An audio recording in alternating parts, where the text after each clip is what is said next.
नमस्कार दोस्तों, मेरे YouTube चैनल में आप सभी का बहुत बहुत स्वागत है। देवउठनी एकादशी जो कि कार्तिक मास की एकादशी है, इसे देवउठनी एकादशी के नाम से जाना जाता है। इस दिन तुलसी जी का विवाह कराया जाता है। साथ ही साथ योग निद्रा से 4 महीने बाद श्री हरि विष्णु को उठाया जाता है। श्री हरि विष्णु जो कि पूरे 4 महीने की योग निद्रा से जागृत होते हैं। इन्हें पालनहार के जागते ही 4 महीनों से जो भी रुके हुए काम है वो फिर से मांगलिक कार्य शुरू हो जाते हैं।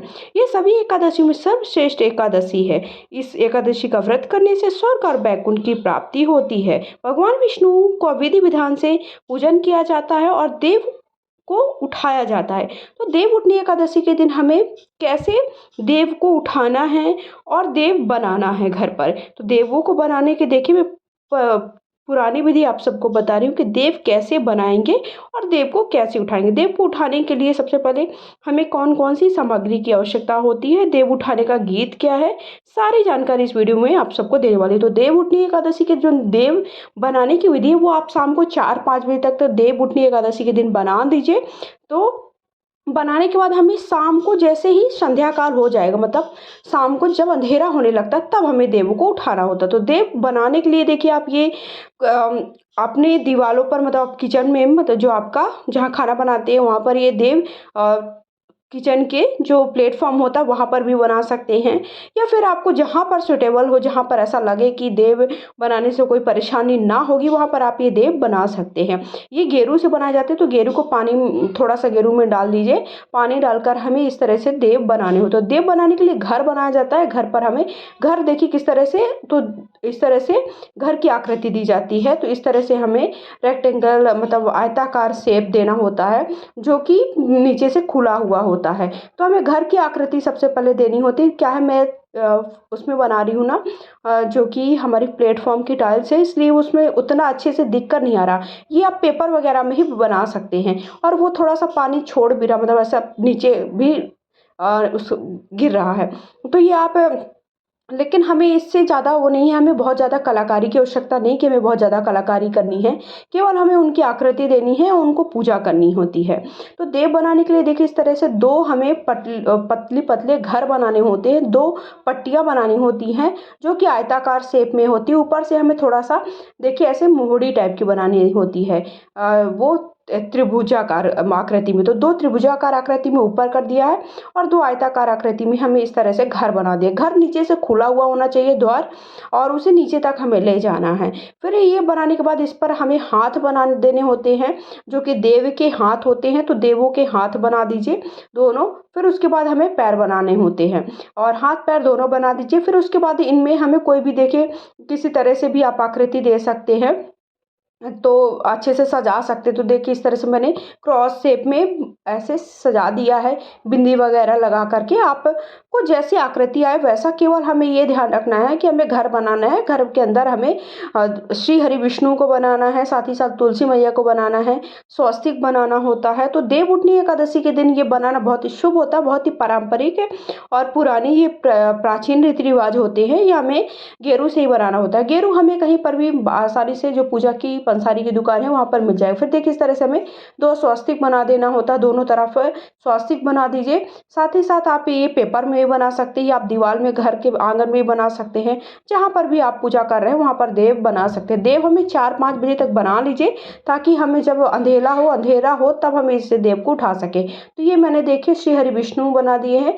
और इस तरह से सीढ़ी बनानी होती है। सीढ़ी बनाने का मतलब होता है कि हमारे घर की जो घर के लोग हैं वो उन्नति करें, प्रोग्रेस करें। फिर उसके बाद एक कमल का फूल बना देना होता है, तुलसी मैया का चित्र बना देना होता है। तो जिस तरह से आपसे बने उस तरह से बना दिए। बहुत ज़्यादा ऐसा नहीं है कि बहुत कलाकारी करिए, मतलब आपसे अच्छा बनता तो आप अच्छा ही बना सकते हैं। तो इस तरह से हमें देव बनाने होते हैं, ये बना दीजिए। फिर उसके बाद देखिए हमें नीचे की तरफ उनके पैरों को ले जाना होता है। जो हमारे पैर बनाने के बाद नीचे जो खुला हुआ हिस्सा है उसमें 2 डंडी, मतलब कई लोग दरवाजे तक ले जाते हैं, या फिर आप थोड़ा सा बढ़ा दीजिए यहीं पर। फिर सभी उसके बाद हमें सभी घर के जितने सदस्य होते हैं उनके घर के सदस्यों के पैरों के जोड़े बनाने होते हैं। अगर आपके घर के 3 सदस्य हैं तो आप 6 जोड़े बनाएं, साथ ही साथ एक और जोड़ा बना दें। तो जो आगे आने वाली पीढ़ी होती है वो छोटे छोटे पैर बना दीजिए, 1 या 2, वो कहलाएंगे हमारी जो आगे आने वाली पीढ़ी उनके लिए होते हैं। तो इस तरह से हमें देखिए 8 बनाते हुए ऊपर 5 बिंदियां रख देनी होती है। तो इस तरह से हमें पैर बना देना होता है। फिर उसके बाद सर्कल आकृति में एक खुली हुई चकली बना देनी होती है। साथ ही साथ स्वस्तिक बना दीजिए, या फिर यहाँ पर तुलसी मैया भी बना सकते हैं, और कोई भी आकृति बना सकते हैं। ये आपके ऊपर है, जितना ज़्यादा हो सके उतना बना लीजिए, जितना समय है उसके हिसाब से। तो इस तरह से हमें यहाँ पे गाय के खुर भी बना सकते हैं।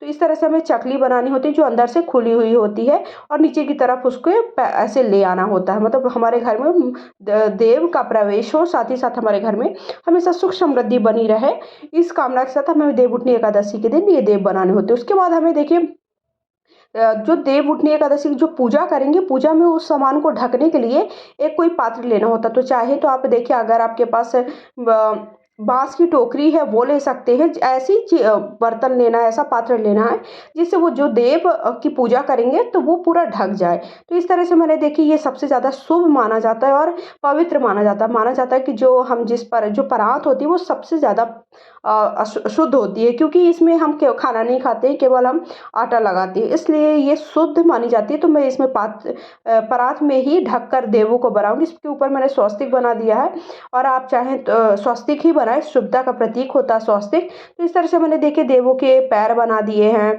हाथ बना दिए हैं, सभी के खुर बना दिए गए, और स्वस्तिक बना दिया है। और यहाँ पर तुलसी मैया के भी 2 पैर बना दिए, तुलसी मैया भी बना दिए हैं 2। अब उसके बाद सबसे पहले हमें, जब ये थोड़ा सूख जाएगा तो इस पर कोई अनाज रखना होता है। अनाज रखने के बाद यथासंभव जो भी आपके पास सामर्थ्य के अनुसार पैसा रखना होता है, मूली रखनी होती है, और गन्ना रखना होता है। अगर आपको गन्ना मिल जाए तो गन्ना रख लीजिए। जो भी आपके सब्जियां मिल जाए हरी, जैसे कि इस समय आंवला है, और खीरा है, गाजर है, साथ ही साथ है ये देखिए सिंघाड़े हैं, और अमरूद है। जो भी फल मिल जाए वो फल रख लीजिए, मिठाई वगैरह रख लीजिए। साथ ही साथ खील बतासे ज़रूर रखें, तो खील बतासा रख लीजिए। साथ ही साथ हमारी जो तुलसी मैया होती है, तुलसी की मंजरी रखी जाती है, मंजरी वाली तुलसी रखी जाती है। साथ ही साथ पत्ते होने चाहिए, इस बात का ध्यान रखें। और पात्र ऐसा ले जिससे ढक जाए पूरी, मैं बार बार बता रही हूँ। तो देवों को पहले ढक देना होता है। जैसे ही शाम का जब आप 4 बजे तक बना दो, थोड़ा सा रुई लेनी होती है, और एक दीपक रखना होता है। एक लोटे, एक ऐसे ठंडा, बोले थे ठंडा पानी पियो देव, तो आपको किसी भी छोटे से जो भी आपके पास मटकी वगैरह है उस पर आप जल रख दें, तुलसी रख दें जिसमें मंजरी हो, फूल रख दिया मैंने। और उसके बाद एक घी का दीपक जलाना हो, तो घी का दीपक ऐसी जगह पर रखें ताकि आप इसको खोलें तो पूरा ना खोलना पड़े, थोड़ा सा खोल के हम दीपक को जला सकें। तो इस तरह से ढक देते हैं। फिर ढकने के बाद हम देव को उठाने का गीत गाएंगे, और ये हमें 4 बजे ढक करके, ये पहले हमें आकृति बना देना है, 4 बजे ढक देना है। फिर उसके बाद जैसे ही शाम का समय होगा तो दीपक जला लेंगे, और दीपक जला करके हमें देवों को उठाना होता है। तो देवों को उठाने का एक गीत होता है जो मैं आपको थोड़ा सा कहकर सुनाऊंगी, पूरा नहीं सुना रही हूँ। पूरा सुनाने के लिए वीडियो बहुत ही ज़्यादा बड़ा हो जाएगा। पूरा वीडियो में सुनाने के लिए दूसरा वीडियो आप सबके साथ शेयर करूंगी। तो देव को उठाने के लिए गाना होता है, उठो देव बैठो देव, हाथ पाँव फटकारो देव, उंगलियां चटकारो देव, सिंघाड़े का भोग लगाओ देव, गन्ने का भोग लगाओ देव, सब चीज़ों का भोग लगाओ देव। उठो देव बैठो देव, देव उठेंगे कातक मोश, नई टोकरी नया कपास, जा रे मुँह से गोवल जाके दाब कटा के बोड़ बटा के खाट बुना। तो इस तरह से हमें जो देवउठनी एकादशी का गीत गाना होता है, और गीत गा कर ये देखिए घर के पूरे सदस्य मिल करके ये पूजा करें, और उसके बाद ये गीत गाएं और देवों को उठाएं। देवों को उठाने के बाद जैसे ही शाम को अंधेरा होने लगेगा, संध्या काल होने लगेगी, तो ये हमें जो हमने बर्तन ढका था उसे उठा देंगे। उठा कर 3 बार जल घुमा देंगे। जल घुमा करके थोड़ा हल्दी कुमकुम लगा कर पूजन कर देंगे, वस्त्र के भाव से कलावा समर्पित कर देंगे, और उसके बाद हमें दीपक जला करके दीपक से आरती कर कर देनी होती है और देवों को उठाने के लिए प्रार्थना करना है कि देव आप उठ जाइए। और उसके बाद देवउठनी एकादशी की हमें कथा सुन लेनी होती है। तो इस तरह से हमें देवउठनी एकादशी के दिन देव को उठाना होता है, देव को उठाने का ये गीत गाना होता है। तो इस तरह से हमें देवउठनी एकादशी के देव उठाना। आई होप आप सभी को वीडियो समझ में आया होगा और जानकारी अच्छी लगे तो वीडियो को लाइक शेयर करें, पहली बार चैनल पर सब्सक्राइब कर लीजिए। और देवउठनी एकादशी के बाद सारी सामग्री को हमें क्या करना है, तो सारी सामग्री को हमें खुद के प्रयोग में लाना है। तो हर हर महादेव लिखना बिल्कुल भी ना भूलें। जय हो तुलसी मैया।